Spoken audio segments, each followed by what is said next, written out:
जब भी हम रॉ डाटे को स्टेम एंड लीफ टेबल में कन्वर्ट करते हैं तो हम 3 कॉलम्स बनाते हैं, ठीक है। फर्स्ट कॉलम स्टेम का, सेकंड लीफ का और थर्ड फ्रीक्वेंसी का, ठीक है। बिस्मिल्लाहिर्रहमानिर्रहीम। डियर स्टूडेंट्स, अस्सलाम वालेकुम। मैं उम्मीद करता हूँ कि आप सब खैरियत से होंगे।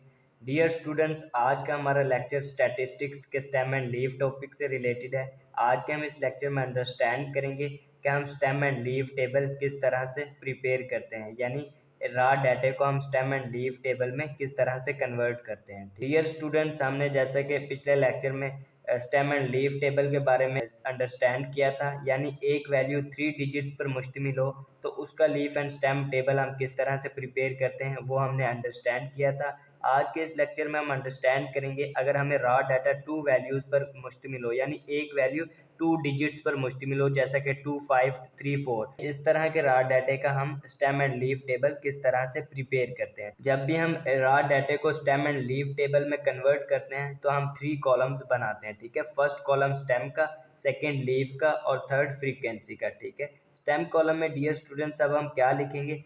डियर स्टूडेंट्स, अब हम सबसे पहले अपने डाटे को स्कैन करेंगे और सबसे छोटी वैल्यू को आइडेंटिफाई करेंगे, ठीक है। सबसे छोटी वैल्यू हमारी क्या है डाटे में, जैसे कि हमने यहाँ पे 11, ठीक है। 11 सबसे छोटी वैल्यू है। डियर स्टूडेंट्स, अब इसका फर्स्ट डिजिट जो होगा वहाँ से हम स्टेम कॉलम को स्टार्ट करेंगे लिखना, यानी 1 इसका फर्स्ट डिजिट है, यानी फर्स्ट पार्ट स्टेम कॉलम में हम लिखेंगे हर वैल्यू का, ठीक है।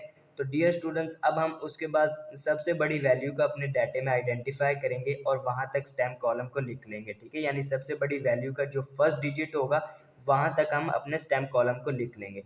डियर स्टूडेंट्स, हमारे पास इस डाटे में सबसे बड़ी वैल्यू 78 है, ठीक है। तो सॉरी, 78 नहीं है, 79 भी हमारे पास गिवन है, ठीक है। सबसे बड़ी वैल्यू 79 है। अब 79 का फर्स्ट डिजिट क्या है? 7। तो हम अब स्टेम कॉलम अपने को 7 तक लिख लेंगे, ठीक है। 1 से लेकर 7 तक हम अपने स्टेम कॉलम को राइट कर लेंगे, यानी 1, 2, 3, 6 और 7, ठीक है। ये हमने अपना स्टेम कॉलम लिख लिया, ठीक है। जैसे कि हमने तमाम वैल्यूज़ का फर्स्ट डिजिट स्टेम कॉलम में लिख लिया, ठीक है। अब जो बाकी की वैल्यू बचेगी वो हम लीफ कॉलम में लिख लेंगे, यानी अब 25 फर्स्ट वैल्यू क्या है? 25। अब 25 का हमने कौन सा पार्ट जो है स्टेम कॉलम में लिख लिया है? 2 हमने स्टेम कॉलम में लिख लिया, तो हम 2 के सामने जाएंगे और वहाँ पे 5 भी लिख देंगे, ठीक है। यानी 2 के सामने हम आए और यहाँ पे हम लीफ कॉलम में 5 लिख लेंगे। इसी तरह 34 है तो 3 के आगे जाएंगे और वहाँ पे 4 लिख देंगे, ठीक है।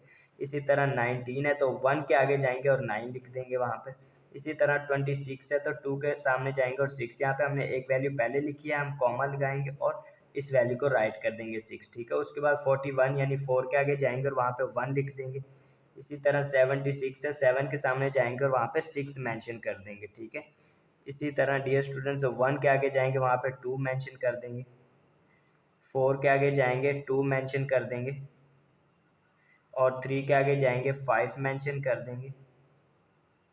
इसी तरह फिर 36 वैल्यू है तो 3 के आगे जाएंगे और वहाँ पे हम 6 मेंशन कर देंगे, ठीक है।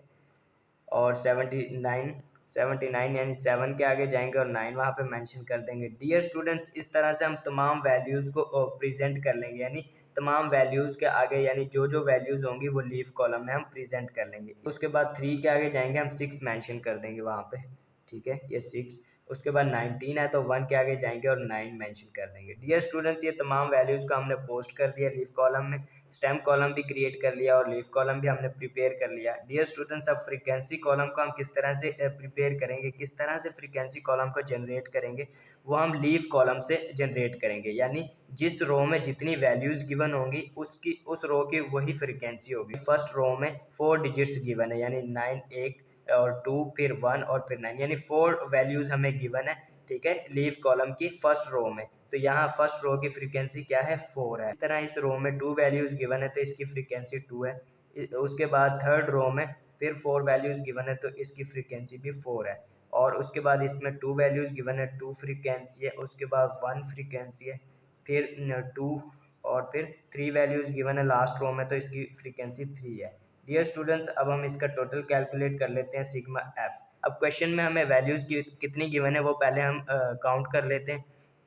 1, 2, 3, 4, 5, 6 वैल्यूज़ गिवन है एक रो में, तो रो कितनी है? 3। तो 6 को मल्टीप्लाई करेंगे 3 तो 18 आता है आंसर। यानी डियर स्टूडेंट्स, अगर हमारा फ्रीक्वेंसी का टोटल 18 आता है तो इसका मतलब हमने सही तरह से डाटे को स्टेम एंड लीफ टेबल में प्रेजेंट किया है। अब यहाँ पे काउंट करते हैं, हम कैलकुलेट टोटल करते हैं, क्या 18 ही आता है हमारा आंसर। 4 + 2 6, 6 + 4 10, 10 + 2 12, 12 + 1 13, 13 + 2 15, ठीक है। 15 + 3 18, यानी कि हमारा आंसर बिल्कुल करेक्ट आया है 18। इसका मतलब हमने लीफ एंड स्टेम टेबल में डाटा को बिल्कुल सही तरह से प्रेजेंट किया है। डियर स्टूडेंट्स, इस तरह से हम 2 डिजिट्स पर जो कि रॉ डाटा मुश्तमिल होता है उसका leaf and stem table prepare करते हैं। डियर स्टूडेंट्स, अगर आज के इस लेक्चर से रिलेटेड आपके माइंड में कोई भी क्वेश्चंस हो तो आप कमेंट्स के थ्रू हमसे पूछ सकते हैं। डियर स्टूडेंट्स, अपनी राय हमारे साथ ज़रूर शेयर कीजिएगा। Thank you so much.